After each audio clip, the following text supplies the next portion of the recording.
Hello friends, welcome to Rama Semi Kitchen. இன்னைக்கு நம்ம சூப்பரான சப்பாத்திக்கு ஒரு சைட் டிஷ் தான் பார்க்க போறோம். பொட்டேட்டோ கேப்சிகம் கிரேவி தான் பண்ணியிருக்கேன். ரொம்பவே சூப்பரா இருக்கும், வித்தியாசமான டேஸ்ட்ல இருக்கும். சாஃப்ட்டான சப்பாத்தி பொட்டேட்டோ கேப்சிகம் கிரேவி. இப்போ நம்ம கேப்சிகமை வதக்கி தனியாக எடுத்துட்டோம். இப்போ நம்ம கிரேவி பண்ணிடலாம். வானல் அடுப்பில் வச்சு 2 டேபிள் ஸ்பூன் அளவுக்கு எண்ணெய் விட்டுருக்கேன். கேப்சிகமை இந்த சைஸ் கட் பண்ணி வச்சுருக்கேன். இதை ஃபஸ்ட்டு நம்ம ஃப்ரை பண்ணி தனியாக எடுத்துப்போம். அதுக்கப்புறமா தான் நம்ம கிரேவி பண்ண போகிறோம். இப்போ காஞ்ச எண்ணெயில் கேப்சிகமை நான் போட்டுக்கிறேன்.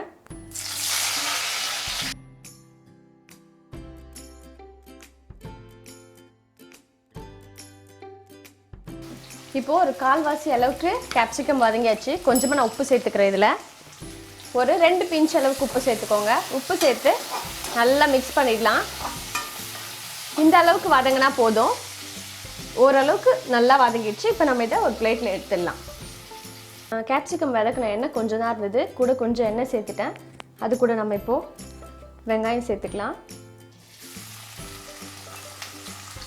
இன்றைக்கி வந்து நான் ஒரு 300 கிராம் அளவுக்கு வெங்காயம் நைஸாக கட் பண்ணி வச்சுருக்கேன்.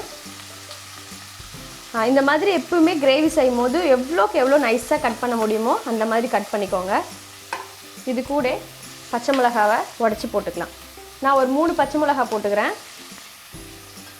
காரத்துக்கு தகுந்த மாதிரி யூஸ் பண்ணிக்கலாம். வெங்காயம் வந்து எவ்வளோ நல்லா சாஃப்டாக வதங்கிட்டு பாருங்கள். இப்போ நம்ம இஞ்சி பூண்டு பேஸ்ட்டு சேர்த்துக்கலாம்.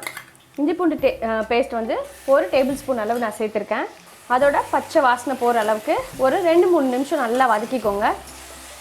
இஞ்சி பூண்டு பேஸ்ட்டு போட்டுட்டு அப்படியே விடாதீங்க, அடி பிடிக்கக்கூடாது. இஞ்சி பூண்டு பேஸ்ட்டு போட்டு நல்லா வாசனை வருது. இப்போ நம்ம தக்காளி சேர்த்துக்கலாம். தக்காளியும் நல்ல நைஸாக கட் பண்ணி வச்சுருக்கேன். ஒரு மீடியம் வந்து சைஸ் 2 தக்காளி கட் பண்ணி வச்சுருக்கேன் நான். ஒரு 100லேருந்து 150 கிராம் தக்காளி. இது கூட இப்போ நம்ம மஞ்சள் பொடி சேர்த்துடலாம். வெங்காயம் தக்காளி நல்லா வதங்கிட்டு பாருங்கள். எண்ணெய் லைட்டாக மேலே எல்லாமே பிரிஞ்சு வந்திருக்கு. இந்த அளவுக்கு வதக்கணும். அப்போ தான் நம்மளோட கிரேவி நல்லா டேஸ்ட்டாக இருக்கும். உங்களுக்கு வெங்காயம் தக்காளி வதங்கினா கிரேவி நல்லா இருக்காது. இப்போ உருளைக்கிழங்க தோல் எடுத்துகிட்டு இந்த மாதிரி சின்ன சின்ன பீஸாக கட் பண்ணி வச்சுருக்கேன். வேக வைக்க வேண்டாம். இந்த மாதிரி பச்சை உருளைக்கிழங்கு சின்ன சின்ன பீஸாக கட் பண்ணி போட்டுக்கோங்க. நான் இன்றைக்கி 1/4 கிலோ உருளைக்கிழங்கு எடுத்துருக்கேன். இது எல்லாத்தையும் சேர்த்து நல்லா ஒரு வாட்டி மிக்ஸ் பண்ணிடலாம். இப்போது இதுக்கு தேவையான மசாலா சேர்த்துடலாம். 1 டேபிள் ஸ்பூன் அளவுக்கு தனியா பொடி, மிளகாய்த்தூள் 2 டீஸ்பூன் அளவுக்கு தான் நான் சேர்க்குறேன். ஏன்னா நம்ம பச்சை மிளகா சேர்த்துருக்கோம். உங்களுக்கு காரம் அதிகமாக வேணும் அப்படின்னா நீங்கள் அதிகமாக சேர்த்துக்கோங்க. 1 டீஸ்பூன் அளவுக்கு சீரகப்பொடி. சீரகப்பொடி அந்த ஃப்ளேவர் வந்து எங்களுக்கு பிடிக்கும், எனக்கு பிடிக்கும், அதனால் சேர்க்குறேன். உங்களுக்கு பிடிக்கல அப்படின்னா நீங்கள் சீரகத்தூள் சேர்க்காமலும் செஞ்சுக்கலாம், நல்லாயிருக்கும். இப்போ எல்லாமே நல்லா ஒன்றா மிக்ஸ் பண்ணியாச்சு. எண்ணெய் நம்ம இது வதக்கும் போது ரொம்ப ஹை ஃப்ளேமில் வச்சு வதக்காதீங்க. ஏன்னா நம்ம போட்ட மசாலா வந்து கலர் மாறக்கூடாது, தீஞ்சிடக்கூடாது. லைட்டாக எண்ணெயில் ஒரு 2 நிமிஷம் வதக்குனா போதும். உருளைக்கிழங்கு வேகணும், நம்ம போட்ட மசாலாவோட பச்சை வாசனை போகணும். அந்த அளவுக்கு தண்ணி சேர்த்துக்கோங்க. தேவையான அளவுக்கு உப்பு சேர்த்துக்கலாம். நல்லா மிக்ஸ் பண்ணிவிட்டு இப்போ இதை ஒரு மூடி போட்டு மூடிட்டு நல்லா கொதிக்க விடலாம். நம்ம திறந்து பார்த்துடலாம். சூப்பராக பாருங்கள், நல்லா வதங்கியாச்சு. எண்ணெய் நல்லா பிரிஞ்சு வந்திருக்கு. நடுவில் திறந்து கலந்து விடுங்க, இல்லாட்டி அடி பிடிச்சிடும். ஏன்னா நம்ம மசாலா போட்டிருக்கிறதுனால கண்டிப்பாக அடி பிடிக்கும். நம்ம வதக்கி வச்ச கேப்சிகம் சேர்த்துக்கலாம். கிரேவி வந்து இப்போ இது சப்பாத்திக்கு கரெக்டாக இருக்கும். இன்னும் கொஞ்சம் உங்களுக்கு தனியாக வேணும்னா நீங்கள் லைட்டாக தண்ணி சேர்த்துக்கலாம். நல்லா கொதிக்க விடலாம்.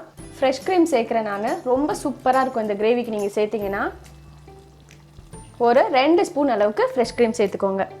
கண்டிப்பாக சேர்க்கணுமா அப்படின்னா இந்த டிஷ் பொறுத்த வரைக்கும் நீங்கள் சேர்த்திங்கன்னா கண்டிப்பாக சூப்பராக இருக்கும். கஸ்தூரி மேத்தி 1 ஸ்பூன் மட்டும் எடுத்துருக்கேன். கொஞ்சமாக அதை நல்லா கசக்கி இதில் சேர்த்துக்கலாம்.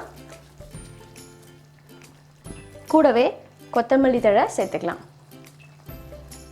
ஒரு 2 நிமிஷம் மட்டும் மூடி வச்சிடலாம். இப்போ வந்து நான் கேப்சிகம் சேர்த்துட்டு ஃப்ரெஷ் க்ரீம் எல்லாமே சேர்த்ததுக்கப்புறம் நல்லா கலந்துட்டு அப்படியே ஒரு சிம்மில் கேஸை நான் விட்டுட்டேன். 2 நிமிஷம் கொதிச்சிச்சு. இப்போ நான் கேஸை ஆஃப் பண்ணுறேன்.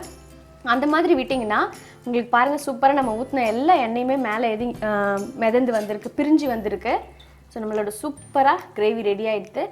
இந்த மாதிரி காய் வந்து சப்பாத்தி உள்ள வச்சு சாப்பிட்டிங்கன்னா அவ்வளோ சூப்பராக இருக்கும். ஃப்ரெஷ் க்ரீமோட அந்த மேத்தி அந்த ஃப்ளேவரோட சூப்பராக இருக்கும்.